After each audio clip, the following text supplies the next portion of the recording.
I've encountered divergence in the Force. A virgins, you say?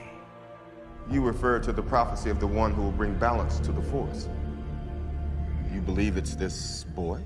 For over 1,000 generations, the Jedi Knights were the guardians of peace and justice in the Old Republic, before the Dark Times.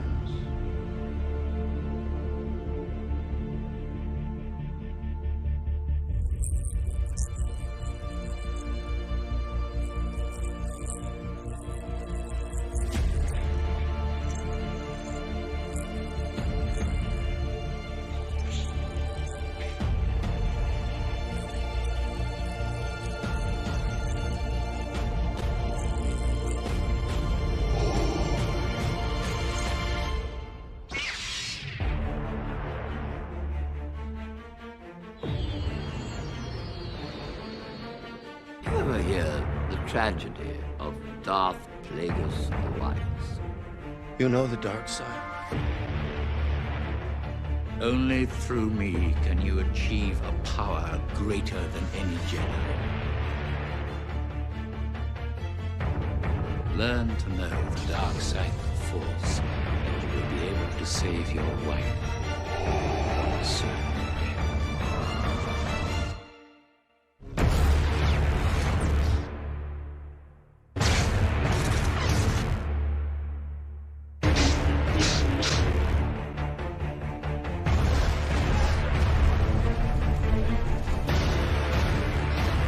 Useless to resist.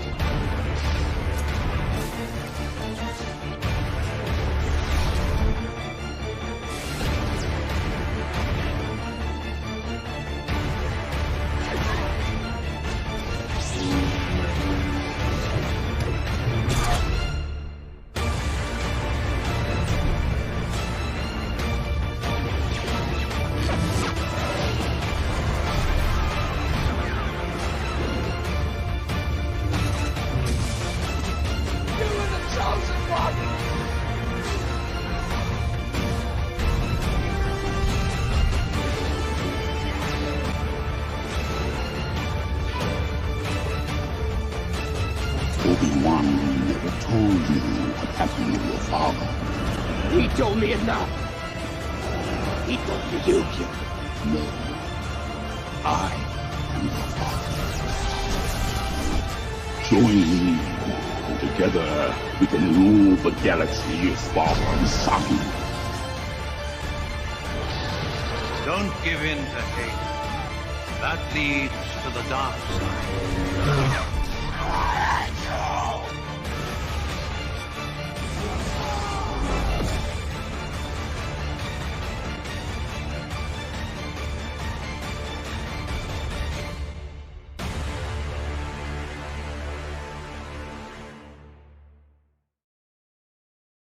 I've encountered divergence in the Force. So, here we are at Star Wars. Which of us is the protagonist? Probably me. It's named after me and my family. Yes, but I'm the one everyone likes. We'll have to look into this further. Hello, everyone. It's a great Monday here at the Northeast Georgia History Center. Of course, I'm Glen, and oh no, with us, we've got Matt. Hello, hello. House, another Star Wars nerd. A little bit of different perspectives this time. Some Generation gap? A little bit of a generation gap. And will we agree or disagree? The answers may surprise you. But let me go ahead and jump in and just talk about these figures. The reason they're here is because, as the older of us, of the two, these are my actual Star Wars figures from when the saga began way back in 1977. And you were, do you mind if I ask how old? No, please. How old? In 1977, I was 5 years old. I was 5 years old. I was like the ideal age that Star Wars was actually meant for. But sadly, these action figures didn't come to us until 1978 because the movie's released in 77 and it becomes such a huge hit. Right. It's a runaway hit, and they're not prepared for the merchandising. And so for Christmas in 77, they come up with this great idea to sell an empty box at the stores and you'll get your figures later after you buy the box. I did not know that. Yes, sir. Wow. And see, this is part of the Star Wars mythos. Is it's not just the stories, which are great, and we'll certainly get into in the next hour. But the merchandising that goes along with it absolutely revolutionizes and transforms the way we as a society popularly consume this sort of thing. Before it was just movies, and there were some merchandising tie-ins, but Star Wars is the one that made the licensing all happen. Wow. And so we get these original figures in late 77 and early 78. And like I said, these are some of the very first ones that I got. Of course, C-3PO, Leia, Chewie, Han, Luke, R2-D2, and everyone's favorite villain, Darth Vader. Absolutely. You know, I introduced someone to Star Wars kind of recently. They had never seen them before. And when they were describing what they had watched, they referred to C-3PO as the anxious robot. I had never thought about it like that before. That is very, very accurate. Absolutely. So we're going to jump in. We're going to go out on a limb and presuppose that many, if not most of you, have seen at least some of the movies. At least all of them. At least all of them. At least 50 times each. Absolutely. Is that fair? Is that a fair assumption? So we'll jump in and we'll say, Matt, which ones did you see first, and why did it make you into a Star Wars nerd?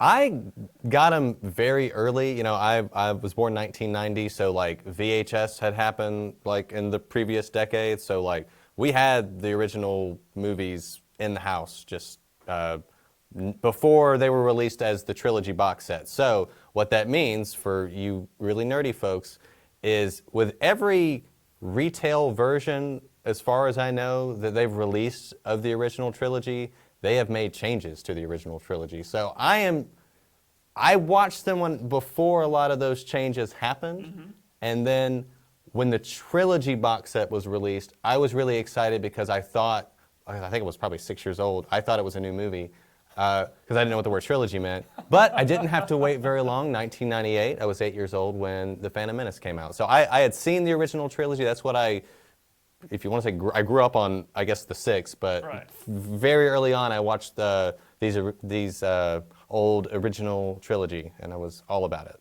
So you actually saw them in the original order, as it were. Yeah, absolutely. Yeah. Okay. As Matt pointed out, I was 5 when Star Wars first came out, and eagerly awaited the next two, Empire Strikes Back and Return of the Jedi. I was so young that I, at the time, actually enjoyed a little bit of the Ewok action in Return of the Jedi. And no shame. Everybody's got their own experience with Star Wars. We're not going to yuck anybody's yum. But then, again, having been the perfect age for Star Wars means that I lived what we have come to call the dark times.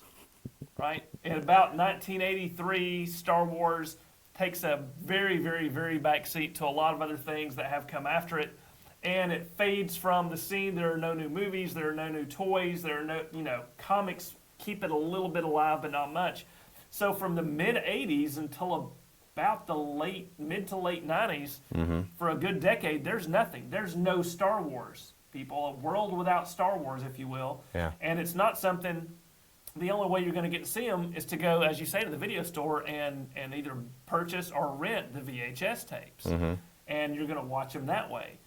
And so then Lucas and Lucasfilm realized that there's still an incredible bedrock of popularity. There's still a great opportunity to bring new generations about. And so the prequels begin to enter into reality. And the first you, of course, get Phantom Menace, and then Attack of the Clones, and then Revenge of the Sith. So taking us up to that, since you probably saw those in the theater. Absolutely, yeah. So what was your take as a let's see, what were you then? 10, 12? 8. I was 8 years old. Okay, 8 or 9 when the first one came out. So I ate it up. I just inhaled it like it was like candy. We had toys. Lego, right around that time, started Lego Star Wars, so they had, everything. Yeah, I had toys. They had action figures. They had Micro Machines, if you guys remember those. Yeah. So I had a bunch of those, and then I had Star Wars Legos. I had Star Wars just about everything. Star Wars video games. There was so much Star Wars to consume, and Yeah, and then it opened up. There was like an era of so there was the Galactic Civil War, which is when these films take place, and then there's the Fall of the Old Republic. I don't know. So you get these eras that are starting to come in where someone, if you're a writer of fiction, you can write books that are set in these separate eras. You can make new eras and all sorts of cool things. And so this whole universe popped out in the 90s with the release of these prequels. And you get building off the original. So the originals, we had, the 3 movies. And again, some of the comics, there were, I can literally count on one hand, I think, the novels that came out from the original series back in the day. And then with this re-release of the Star Wars phenomena and the prequels, it just explodes, and they merchandise everything. And by that point, I'm a grown-up, I'm an adult with a job, and I have money, and I start to buy even more of the toys because I'm one of those Gen X nerds who has to do that sort of thing. And I start getting more and more of these toys. I catch up on some of the vintage ones that I missed, and I start buying some of the new figures, and I realize eventually that I can't keep getting this because it's too much stuff. And I go to see the prequels. And I remember, I think a lot of folks my age who saw these in the theater and grew up with it. How old at this point? Let's see, that was 98. What is that, 26, 27? Something like that? That sounds right. Yeah. So I went to see them, and of course everyone is so excited to go into the movie theaters and see a brand new Star Wars movie for the first time. Crawl, just like you're used to seeing it a long time ago. I teared up, I'm not going to lie. And then we watched the movie, and we come out, and it was like, that was great. And then we get back home and think about it, and it's like, was it? Was it? It wasn't like the originals, and that's sort of become one of the big angst-driven fan things. Yeah. What is Star Wars supposed to be? Yeah, and what is it to you? And that's one reason we've got this somewhat generational, I won't say difference in perspectives that turn out to be remarkably similar, by the way. But, don't ruin it, but yeah, don't ruin it. But these prequels are a little different. It's supposed to be the rise of the original Skywalkers, right? This guy here, how y'all grew up, and a surprising number of the original characters are in these prequels. Most of them, I think, all but this one ends up making an appearance at some point. Yeah, they do. And and so this is reborn, and it continues to grow and grow.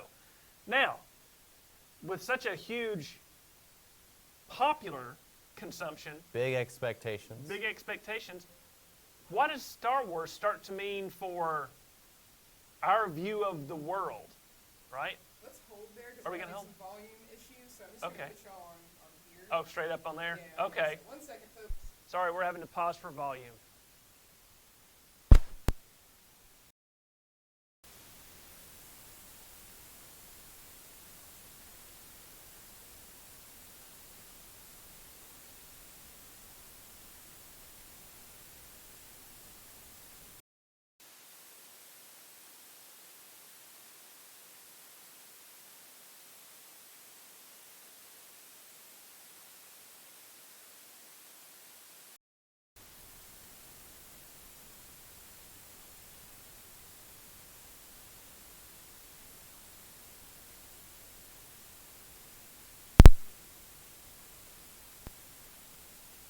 How about now? Can everyone hear me? And I could talk again about how Chewbacca is very upset that people say that his friend did not shoot first. A lot of things.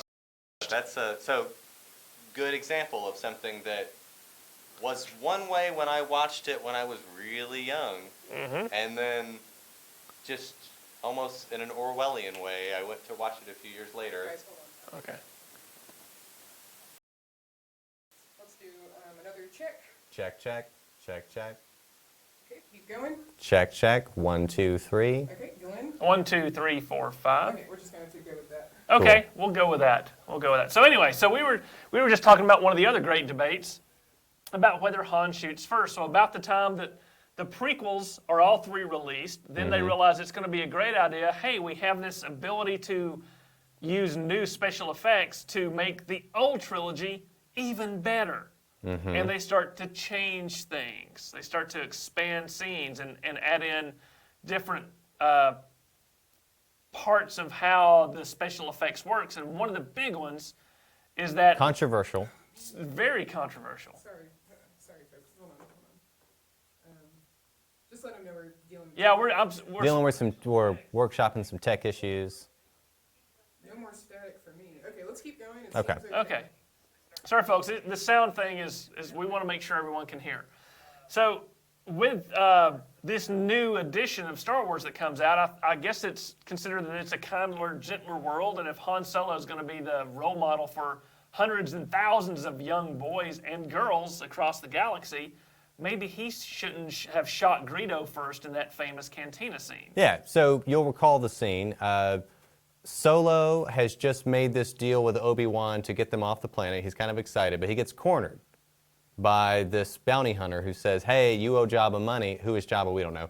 You owe Jabba money, and I'm here to collect the bounty. And he's pointing a gun at him the whole time. yeah, he's got a gun on him. And Solo, very slick, he's talking, he's doing this little number. As we see, he pulls his blaster out of his holster, and before Greedo knows it, he shot him through the cantina table, dead. Now, self-defense, sure. Yeah. The guy's got him at gunpoint. I guess that seemed a little morally ambiguous. I'm not really sure what the problem was, but... Yeah. So it was modified. Yeah, if you go watch it on Disney Plus now, really, if you get any version of it that came out, I think since it was released on that box set of the VHS, you're going to see a scene where Greedo shoots first, and Han kind of dodges it, sort of, and then, having already unholstered his weapon, shoots back very definitively in self-defense, whereas before it was a little, I don't know, more brutal, I guess. And that, whether Han shot first or not, you could probably call that the first great schism in Star Wars fandom. Right, yeah. And there wasn't a lot of disagreement in amongst the fandom about how bad that take on it was, but it sets up this schism also between the creators of Star Wars and what the fans are expecting of Star Wars. Right. Let's talk about that. So what is Star Wars meant to be? What type of story does it tell? At its root, it is a classic hero's journey fable, right? Good versus evil. Good versus evil. Central to, I think it's safe to say that's central to every Star Wars film proper of the saga. I think it's very safe to say that if you can say anything is a Star Wars movie, it's definitely a good versus evil. Right, and that's part of the mythos, right? This type of story has been around in humankind and human literature and oral tradition since before we could write. Right. And so the hero's journey going from just a young boy who's a no one, to an epic warrior and savior. That's what Star Wars is about. And it follows the past myths of many different cultures and many different histories. Where a simple farm boy suddenly has to literally take up his father's sword and do good and fight evil. Right. Literally. And so that's what the first trilogy is about, and it works well. And so, like many great mythologies, people want more. They want the background. So you get the prequels. Well, how did this all begin? What was the story of Luke's father and his father's sword, and how did it come to him, and things like that? Yeah, it's interesting when you start with the original trilogy, you're literally making something out of nothing, and then when you want to mine that for more material, one thing that you can do, one thing that is done with these, and really probably any franchise, is that you'll find the gaps in what was there, and you fill the gaps. Like, there's a very throwaway scene in the beginning of what would later be called Episode 4, A New Hope, where Obi-Wan offhandedly says, I fought with your dad in the Clone Wars. What are the Clone Wars? Right. And 20, 30 years later, there's a movie where the Clone Wars is a thing. Right. It's a whole thing. And it was just a little thing that somebody wrote down that became a real event in a real world. To fill it out. And this is what Lucas did, trying to fill out his mythology is certainly not remotely something he did alone. Got to work Tolkien in, even Tolkien, and many other fantasy authors of literature and of film to a certain extent, but certainly literature, go back and try to fill in those gaps in those stories that they have written previously that are those throwaway lines, and then build them into the larger mythology. And building it into the larger mythology allows one to explore a lot of different themes beyond the simple but important good versus evil. Yeah, and I would definitely say even though there's a galactic civil war that's going on in the original trilogies, you get a lot more politics in the prequels than you do. Like, there are a lot of there are shots of the Senate meeting and voting on stuff. There are a lot of shots of the Senate meeting and voting on stuff in the prequel movies. And a lot of people hated that. A lot of people hated that. There's a lot of political intrigue. It's like a whole subplot of those movies. And see, this is where the amazing schism between us gets kind of interesting. I think, for myself, those original, those prequels that people have come to hate with Jar Jar and everything. I find myself in this is my golden years talking.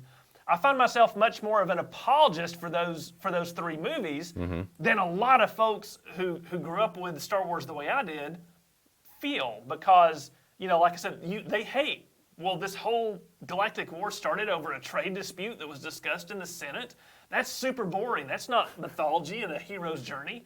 And as I've grown up, I realized, you know what? Studying history, and we are a history center here, that's how those things always start, is little meaningless trade disputes that are discussed in the back rooms of a galactic Senate that lead to massive civil wars and massive wars of conquest. But as much as you might think the political intrigue and stuff in the prequels is boring, you might think that, it is still definitely Star Wars, because behind the scenes of the whole, the plot that unfolds over those three movies, the whole taking over the galaxy thing, it is the machinations of Palpatine, this character who, as soon as we see him on screen in the first prequel, we know who he is. Right. We know that he's the guy that takes over the galaxy, and it foreshadows it nicely in case anybody is walking in kind of like, oh, this guy's evil, and it's a very patient, quiet plot of Darth Sidious that I think is probably my favorite thing about the prequels is just his little narrative. He just does a little bit each movie, and then it really pays off. It does. Yeah. And again, that's a great part of the mythos, and I think it's a great story. Is that, sometimes the bad guys do wear all black and wear black capes when they're being bad guys. Sometimes they dress like us. And sometimes they get elected. Sometimes they just like Palpatine did. Sometimes they get elected. Yeah. And so that's one way that there's a lot of ways to look at Star Wars as sort of a modulus for moving history forward as well.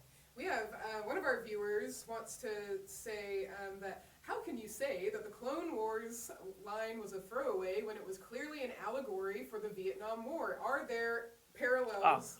Oh, yeah, okay. I didn't mean to say it was a throw. Let me repeat the question. So someone has said, how can we say the Clone Wars was a throwaway line when it was obviously an allegory for the Vietnam Wars? I'm not sure I would say it's obviously an allegory, but it is certainly can be interpreted as an allegory, because Star Wars comes out in 77, right? That's not very many years after the Vietnam War. That's a good point. And Lucas's take on the Galactic Empire and the Great Galactic War certainly, on some levels, is a response to our own society's struggles with the Vietnam War. Yeah, right. And if I can clarify what I meant by a throwaway line, I meant a line that when George Lucas wrote that, he had no idea that was going to become a whole movie, I guess is the point that I was trying to make, is that it just seemed like a small, because it could have just been a war, but he's like, oh, Clone War, huh? That sounds cool. Clones. You know what I mean? And yeah, so interesting that a little line like that, or I never remembered owning any droids when, yeah. Right, yes, when he obviously did, and he actually knew this guy, and knew this guy, and knew this guy. This guy was from the planet they were on. They didn't, like, wow. Don't spoil it. Well, yeah. Oh, oops. man. But we've all decided that we've all seen all the movies. That's right. And so, but your point can lead us into another sort of oomph and the way that our current events can inform the way the Star Wars movies are written. Vietnam to the original trilogy, especially that first one, certainly, and the recent iterations like Rise of Skywalker, let's see, Phantom Menace came out in '98. And then you get, by the time you get to Revenge of the Sith, we've had 9/11, right? And so the way that obviously had a huge effect on our society. I think, if I'm not mistaken, Clone Wars came out, Attack of the Clones came out in 2003, and that's definitely, I mean, the ball of Palpatine's machinations was definitely rolling by that movie, and it is basically just a guy, I mean, just so... Comparing it to like the Patriot Act or certain things that happened after 9/11, it is about an executive seizing more and more power and doing it through democracy. He's not very often taking things by force. He's doing shadowy things behind the scenes, but he's getting people to agree with him and go along with what he wants. Right. Which is scary to think about. This system's supposed to take care of us. Which is why the political stuff shouldn't be seen as boring. It's that seasoning that makes the space battles actually meaningful and not just poof. We have more questions. Ben, who is almost 6, wants to know about TIE fighters. TIE Fighter, twin ion engine. That sound that they make, that strange sound that they make. Those are the two twin ion engines of a TIE Fighter. Right. They're cheap. They don't have shields. They don't have hyperdrive capability. Except for Vader's does. He has a nice TIE Fighter. They're cheap. So if you look at the way the Rebel Alliance's fleet, it's very hodgepodge, but more. It's built towards taking care of the crews. Right. Yeah. Right. They're looking to ensure combat survivability. Right, they care about their soldiers, whereas most of the Imperial soldiers are conscripted and stuff, and they don't care about them. Right. And, so there's the scene where they meet the first TIE Fighter. They're, so they buy their passage off of Tatooine in A New Hope. Their plan is, we got to go to Alderaan to deliver the Death Star plans. And when they get to Alderaan, there is no Alderaan. There's nothing there. They have no idea why. And they see a little fighter, that's a little bitty thing. That thing doesn't. They know right away that that's a ship that doesn't have the ability to fly around hyperspace. So what's it doing all the way out here? And then they're immediately pulled into. It's landing on that small moon. That small moon, that snow moon. What is it? Well, they find out. Can you talk to us about the early production of the Star Wars movies? Oh, certainly, yeah. So, the early production of the Star Wars movies, this is also something really important. Not only did the merchandising tie-in with the Star Wars movies revolutionize the way marketing for the movies goes, but the way the movie itself was made revolutionizes the way movies are made. Yeah. The great special effects house ILM, Industrial Light and Magic, that does so much today, started with this movie. Lucas basically had to create an industry, create a business that could do the special effects for his movie. And so, but you got to look at it. There's still a lot of really neat practical effects, right? In the as originally released, all the ships, the space battles, are models, right? They're manipulated models, and he, they were using very, very primitive blue screen, what we call green screen now, but then it was blue screen, right? So they're doing a lot of things that are new, and it sets the path for the way movies are made today. There are movies that are nothing but green screen now. Yeah, and I should also say you can't really talk about A New Hope, or I should say Star Wars, is is what it was called when it came out, without talking about the term blockbuster. The term blockbuster comes from, in the 70s, there were these movies that were so commercially successful that people lined up around the block to see them. Blockbuster. And Jaws, 1975, Star Wars, Godfather, a lot of these movies that, and a lot of these filmmakers all went to school together, which is interesting. And yeah, so the commercial expectations really changed. I mean, you know, this was a movie that maybe they didn't really think anybody was going to go see, because this kind of genre was science fiction. Very, What's that? yeah, it was kind of a nerdy thing that was very kind of a, not a lot of money in it, kind of over here, and then he takes it and makes it very mainstream, makes it something that people want to see, that people will go see several times. You know, you don't have home video. If you want to see the movie, you got to go to a theater and watch it. But as far as that production goes, Lucas did understand something, at least at that time, that a lot of his the people who followed and tried to mimic Star Wars didn't get. Special effects are fantastic to watch, but they should only be used to move the story forward. They shouldn't be implemented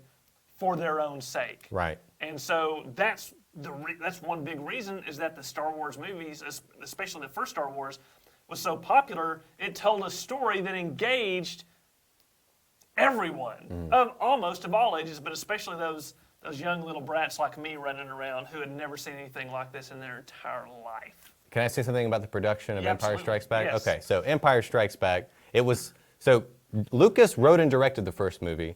He didn't direct the second movie. He got another guy to do it. But he did write the script. They did work on the script, and there was the big, I think everyone should know that's watching this, the big plot twist in Empire Strikes Back is that Vader is Luke's father. He reveals it to him. It's something that Luke didn't know. No one ever told Luke that, and it's revealed at the end of the movie. Now, just like today, even though this was back in the 70s, things leaked. Lucas really didn't want anyone to know that this was going to be the twist, because it just seemed like it was so big, such a good twist. So what he did was, the script that they handed out to everyone, that everyone got, if you had a copy of the script, if you stole the script and you read it, that line's not in there. It said, I killed your father, is what he says. He said Obi-Wan killed your father. Oh yeah, something. It's something like that he wrote. He deliberately wrote something that wasn't true in the script, and the only three people knew what the twist was.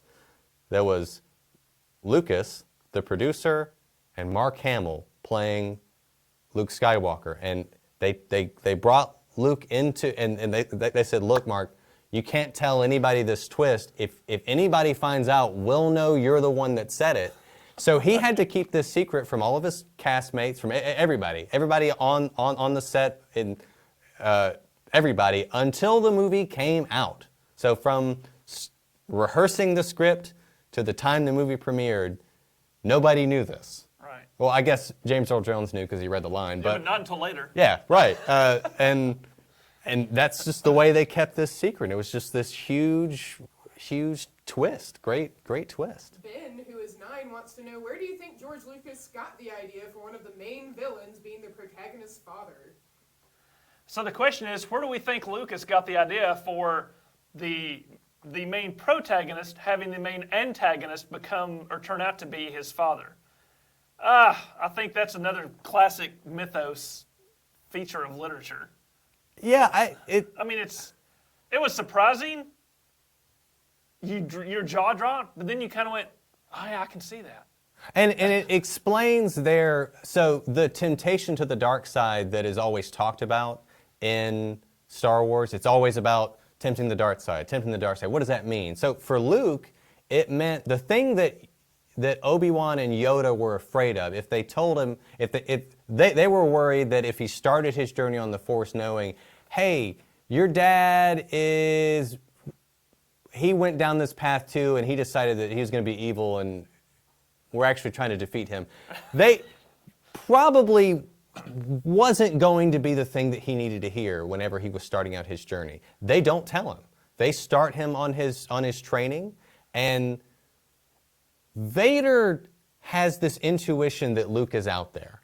Right. He felt it whenever they're on the Death Star in the previous film, and he's been looking. In fact, the opening text of Empire Strikes Back is that Vader is obsessed with finding Skywalker, and you don't know why. You don't know why. Why is he so obsessed with it?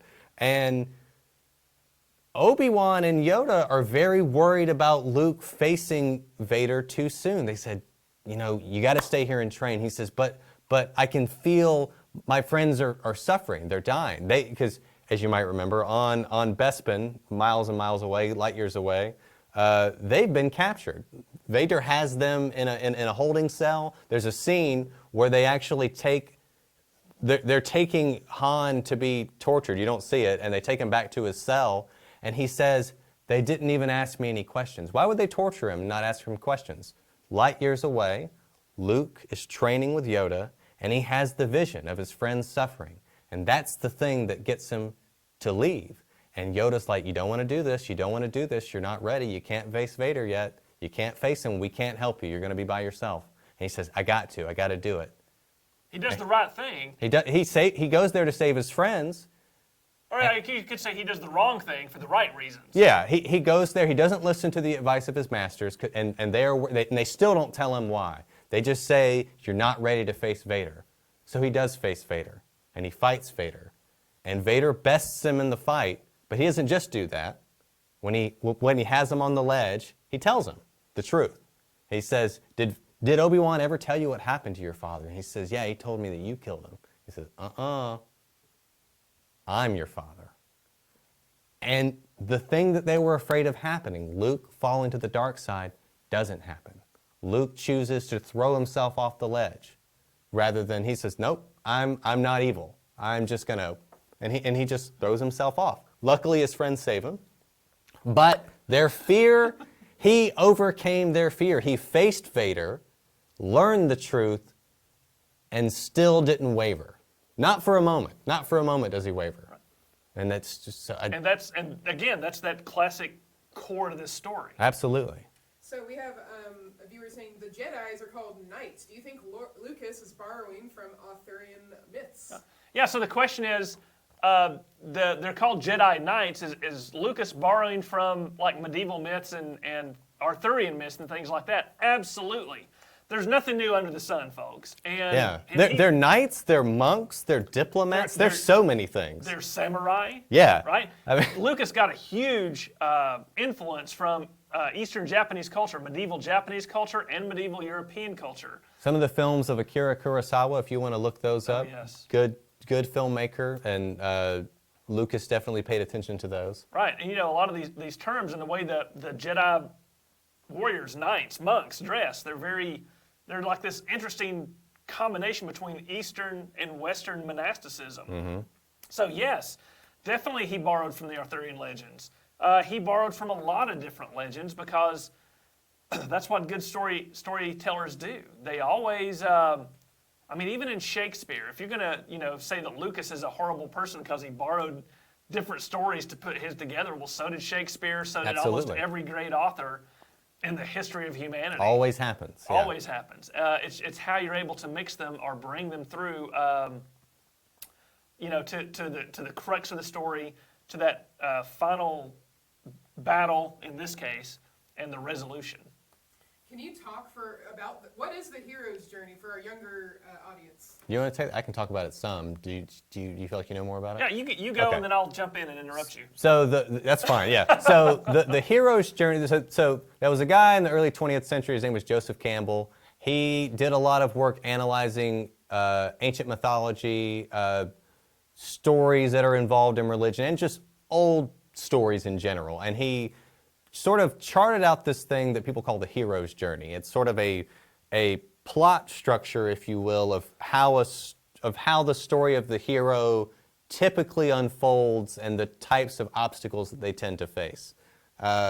It always starts by establishing the ordinary world that the hero exists in. So for Luke, he's a farm boy. He's a moisture farmer in a desert, and he wants to leave. He wants to go, but his uncle's like, "No, I need your help. I need your help." And they meet these droids. The droids sort of pull him into this adventure, and he meets Obi-Wan Kenobi, who is his mentor. He meets the mentor. And initially he says, no, so Obi-Wan says, look, you got to come go on this quest with me. We're going to go save the galaxy. Yeah, save the galaxy. And Luke's like, I can't do that. There's work to do. I got to be a farm boy. and Obi-Wan's like, you sound like your uncle. You know, and then, but the choice, so even though he refuses the call, the choice is made for him. Whenever they go back, whenever he returns home, he finds that his aunt and uncle have been killed by the stormtroopers. So he has no ordinary world to go home to. That choice was violently made for him, and he says, all right, I'm going. And he embarks, he crosses the threshold into the special world, the world outside, the scary place. He's leaving the comforts of home. He's been ripped from it, really. And he encounters tests, allies, and enemies. The first allies that they meet are Han and Chewie in the wretched hive of scum and villainy that is the Mos Eisley Cantina. So that is really his step into the special world, is stepping into this bar. And he's confronted by those two thugs who say, he's wanted on 12 systems. Yeah. And he says, I'll be careful. He says, you'll be dead. And then Obi-Wan violently just cuts his arm off. Right. Well, don't mess with the Jedi, even if there's only one of them. The special world, new rules apply in the special world. You can't, the same things that worked in the ordinary world, they don't work in the special world. You gotta, it's dangerous, it's scary. Right. And let's finish up with your journey. Yeah, so then Luke has to go to this dark place, right? Which is both spiritual and real. In this case, he's got to go rescue the princess from the dark place, which turns out to be the moon-sized Death Star's battle space station. And he goes through, he gets her out, they get back to a safe place, but then he has to go through the ordeal. Yeah, the adventure's not over. The evil's not been thwarted. He's safe, but the quest isn't done. The mission's not done. So, yeah, they have to destroy the ultimate symbol of evil, which is it Darth Vader? Is it the Death Star? Well, in this example, it's the Death Star. Right. And the bad guy is trying to stop him from it. His friends come in to save him at the last moment. He passes the ordeal because he uses the new talents that his mentor taught him. And he has a little help from his friends. A little help from his friends. And then, he has to kind of come back and celebrate and get the reward. And the reward is in Luke's case, to basically become this great hero of the rebellion and make a difference in the galaxy, which is all he wanted in the first place. Yeah, he starts this path on adventure, but also doing the right thing, standing up for what's right, and and friendship and all these sorts of things. So that's when we say hero's journey, that's what we mean. It can be somewhat formulaic, but man, there are some pretty cool stories that have come from it. There's a lot of material. I mean, it's vague enough that you can, I don't know, even something like, if you guys saw Lego Movie follows it. I mean, everything follows it. The Matrix. The Matrix. Yeah, I mean, so many things Star follow Trek. this. It's tried and true. It works, and it works every time. I mean, even Star Trek, does it follow? Yes. Who's James Kirk? He's a farm boy from Iowa who becomes Look at that. Captain of a starship. A lot of farm boys. If there's any farm boys out there, you've got something special. We have a question from Edward. Why did? Excuse me. This is. Let's see. Sorry, I just lost the question. Oh, that's okay. Yes, from Montgomery. What was the end game for Palpatine after he amassed so much power? So the question is, from Montgomery, what was the end game for Palpatine once he had amassed power? That's the thing, huh? Let's talk about the dark side for a second. Sure. Okay, so in Star Wars, there is presented the light side, to which there seem to be a lot of people that are on that. There are a lot of good guys around. And then there's the dark side, and there's Palpatine, and there's Vader. And it's interesting, it doesn't take a lot of evil to really mess things up. It doesn't take a lot of evil to really... Especially when they're good at it. Yeah, especially when they're good at it. And the dark side is just characterized by things... intoxicating power. I mean, really to control things, the will of others. Yeah, it's not even wealth, at least in the case of Star Wars. There's kind of no end game, in my opinion. I mean, the end game is getting it. I mean, it's just to continue. It's just to have it. Yeah. I mean, what does he do? And I mean, once he's on top, subjugates the galaxy just cause. Right. You know, I mean, the will to power. Honestly, it's it's certain. It's this idea that you know, what is evil? That's what all these stories explore. Right. What is evil? What is good? Is there a gray area? And so for Palpatine, he's sort of that ultimate evil who wants to consume everything. Everything. Yeah. And you know, and the good side, the light side, is trying to not only resist the dark side, but to continue the harmony of peaceful coexistence within the universe. Classic good and evil stuff. And the more complex stories start to address the possibility that there may be gray areas. Anakin Skywalker / Darth Vader becomes the example that we use to explore that good, evil, how does one get to the other, can one ever come back? And, you know, how can a good person do a bad thing for a good cause, or vice versa? Can a bad person do a bad thing for a good cause? All these questions are addressed in eventually the entirety of the Star Wars saga. You know, I would. You know what? And I'm kind of revisiting the question. Getting the power is one thing, but then the end game is keeping it. Like, because he's just afraid of losing it. Really, afraid of losing it. Fear of losing it. Fear of what enemies are out there that might be able to defeat you. How can you use so? Even though Vader's been pretty loyal to him, the moment he sees Luke is more powerful than Vader, he's ready to throw Vader under the bus. And yeah, because he controls the galaxy, right? He controls the Empire, the armies, the ships, everything. But he and his lackey become obsessed about one farm boy from a desert planet, ruining everything. One guy, yeah. You know, and so because they're afraid of that hero's journey, They've read what a hero's journey is, and they know that hero is out there, and they've either got to destroy it, or they've got to bring it to the dark side. Yeah, and do you have a question? We have a question from Noah. What are your thoughts on the sequel trilogy and how it adds or takes away from the original trilogy? Have y'all discussed that already? Not much. We haven't said much about the newer ones. I mean, I can tell you what I personally think. I'm not really wild about them for. Okay, so. Lay it out there, man. Okay, so the acting compared to the prequels. Okay, so the acting in the original trilogy is pretty good. Some of it's a little dated, but like Harrison Ford really just kills it.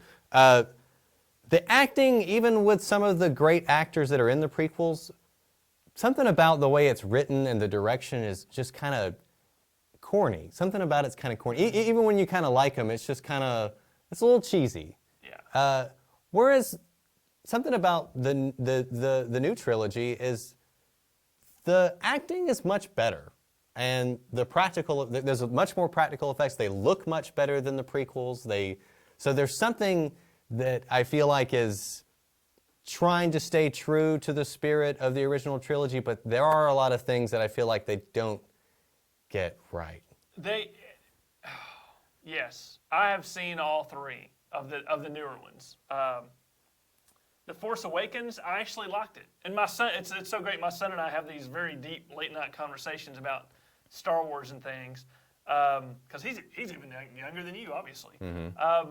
He really did sort of grow up in that just post prequel phase. So the new ones, I think that from my perspective, they're a little disappointing. I'm glad I watched them. I do think that the middle one, The Last Jedi, was not very good. It was just a bad movie, regardless of what you say about Star Wars. But I think let me sum up my thoughts on them and basically say that they strayed from the formula. The original trilogy had the hero's journey, the classic mythos of good versus evil. And that's not as present in... It's not as present. Even the prequels did have that, right? It's still the heroes, it's the pre-hero's journey. There's too many characters in the new And too many trilogy. little side. And none of them really get to nicely fit into those. I mean, because you don't have to write. It doesn't have to be the same. Like you could write it. I mean, just like we've said, there's so much in the hero's journey that you can stick to it and always be surprising. And it seemed like this one they weren't really interested in sticking to it. So, Right. Which is a departure, sure, but I just don't really like what they replaced it with, in my opinion. Yeah, and they strayed too far from the classic good versus evil argument. Are there gray areas in the real world? Certainly, but there are plenty of other venues to explore that. And the root of Star Wars is dark side and light side, and they got too far away from that. That's my take on it. Can you talk about the technology in the world of Star Wars, and has it influenced our own modern technology? So the question is, the technology of the Star Wars universe, and has it influenced our technology today? It's interesting the way. Okay, so we tend to think about technology and social customs getting sort of better, like. I don't know, as society gets a little more civilized, technology, like these two things go hand in hand. We're on an irrevocable upward good. Yeah, whereas in the world of Star Wars, they seem to be at a pretty plateaued technological level. There's not a lot. And socially, they're off. I mean, like, if you remember when Anakin's introduced, he's a slave in this world where there's this republic and there's all this nice technology and you can zip around the galaxy. It still hasn't meant that everyone's behaving the way that they should, So. Yeah. So the technology, and you have to remember, a lot of the technology was developed and created by Lucas as a way to move the story forward. He wasn't sitting in his basement thinking, okay, the Millennium Falcon goes to hyperspace. Let me do the equations of how that happens and what the engine would actually look like. It's something to make things move faster. It's something, a lightsaber, right? It's just a cool weapon. It's going to be a sword with a blade of light. Yeah, He's not, right. And a lot of the fans and the merchandising aimed at the fans since the original trilogy has tried to explain that and put it into context. There's at least one book that I know of that is the science of Star Wars, right? And it looks at it. But to answer your question directly, a lot of the science, the technology in Star Wars is not terribly realistic, and it hasn't influenced a lot of what we've done. Now, and I don't think it's trying to be either. It's not trying. Yeah. I mean, that's definitely something that it's definitely more interested. I mean, we could talk about is Star Wars even science fiction? Because some people would say it's more like space fantasy. I mean, there's swords and there's magic. It's space opera. You know what I mean? Yeah, space opera. Yeah. And so in that terms, the technology in the film, it doesn't maybe I don't know. It's not the same as like if you see Minority Report and there's this technology of these oracles seeing into the future, and it's supposed to be making some sort of statement about technology and people. Star Wars isn't doing that in the same way. I mean, other than, I guess the Death Star is sort of a stand-in for like nuclear weapon, but technology gone too far. Right. And one little side note I will make, if you're interested in seeing how actual science and science fiction interrelate, to be honest, looking at Star Trek is going to make a much smoother mesh at that. And maybe we'll do there's some Star like Trek art imitating life where they had a phone like a flip phone in the show, so someone later was like, "That's a good way to make a phone." Right. And that kind of thing. And tablets, right? They had non-writing tablets in the original series. Yeah. Now we've got them. But this isn't a Star Trek thing. What are your personal favorite moments from any of the series?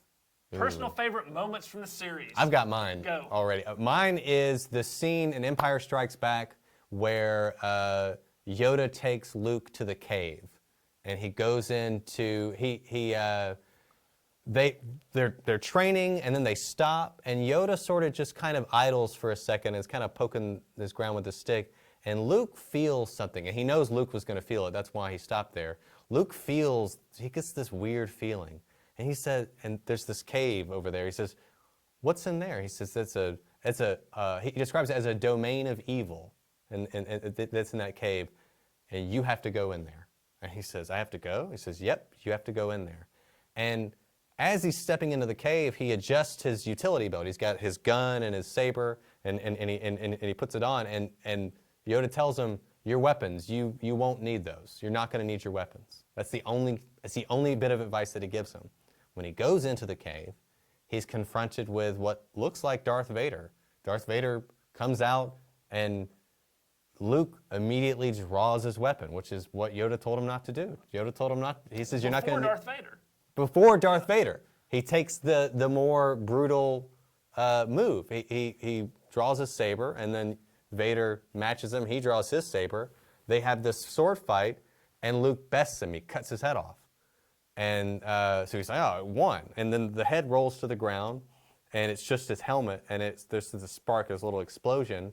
And inside of the helmet is Luke's face. It's Luke's head in the helmet. It's him. And he's so upset by it. He's like, oh.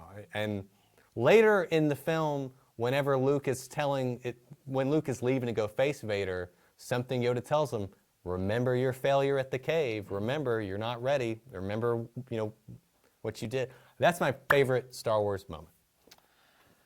It is very hard for me to pin one down. Ironically, I like a lot of the ones with Obi-Wan Kenobi in the original series because some of the wisdom he lays out for Luke is so universal. And I know, it's space opera. It's supposed to be battles and guns and sword fights and things. But when Obi-Wan's talking to Luke and he's trying to explain to him the universe, and, one of the greatest things is when Luke does confront Obi-Wan, after Luke's found out that Darth Vader is his father, and the ghost of Obi-Wan shows up and says, why didn't you tell me? Why didn't you tell me the truth? And Obi-Wan says, well, you'll find that a great many of the truths we cling to depend greatly upon our own point of view. And that line has resonated with me through the ages. Now, one of the scenes that actually touched me the most, and this is going to be ironic, is at the end of The Force Awakens, right? The very end, when she's gone through this journey and has this lightsaber, and she finally finds Luke, and she holds out the lightsaber to Luke. That's a good scene. And again, take up your father's sword again, and help us fight evil. And Luke just stares at it, and then it's seen. Screen goes dark into the movie. There's no decision made. That's a great moment, which was ruined at the very beginning of the very next movie. If you like it, it's okay. We're not trying to make anybody feel bad. Except for that one part. All right, well, we want to conclude with knowing what is in the big book. Yeah, so the last thing, so people want to know what this book, I just kept this. This is a great, it's called the Star Wars Vault. And this is great for nerds. Let me slide this out. And what's in here, and you can get this from Amazon, I think. It may be out of print, but it's sort of a story from the Lucasfilm archives. And it's got all these cool little sections, these pull-out sections that talks about the making of the original films, the release, how they were marketed. Like here's a sample, not a real thing, but a sample of something that folks were given who, when shooting was wrapped, everyone got one. And here at the end is thank you for your contribution to Star Wars, George Lucas. Wow. And it's just a big, thick book of all these things about how Star Wars has affected popular culture and things like that. So there's a lot of neat things in this. And the great thing I love about this, being someone who works in a museum, is in museums, we use objects. We use three-dimensional objects, right, to tell stories. We preserve those objects, the images from our past, and we tell stories about them that can relate to everyone, to them at home, to helping them understand the world they live in, the world that they come from, the world that was before they were even born. And so that's why I've pulled some of these things out, is to remind you of the tangible attraction and the tangible things you can have about myths, right? Luke is the absolute perfect example of the hero's journey. The entire Star Wars story is the Skywalker saga, and yet this Luke Skywalker figure that I had since he came out in 1978 has been with me. He has been the Skywalker saga for me. He's been the one who carries it through, and his head doesn't move because I had to glue it on a couple of times because things get violent in the world of 3 3/4-inch action figures. That's right. But those things mean something to folks. It's a tangible material thing in the real world that connects to something spiritual and ideological. And that's really what Star Wars, I think, has become for so many of us. Absolutely. That is unfortunately all the time we have. I want to thank everyone for tuning in for this very special episode on May the 4th. Matt, thank you so much for joining me. Thank you for having me. I appreciate it, Glenn. And tomorrow we have something special for the 5th of May, Cinco de Mayo. Diana Mancia is going to be here to talk a little bit about the history of that date, and we're going to have a fun craft you can do from home. If you can continue to support the History Center in any way, please go to our website and click that donate button. And if you don't want to do that, just make sure you tell all your friends and family about the great programs we have here. So until the next time, stay safe and take care. And may the Force be with you.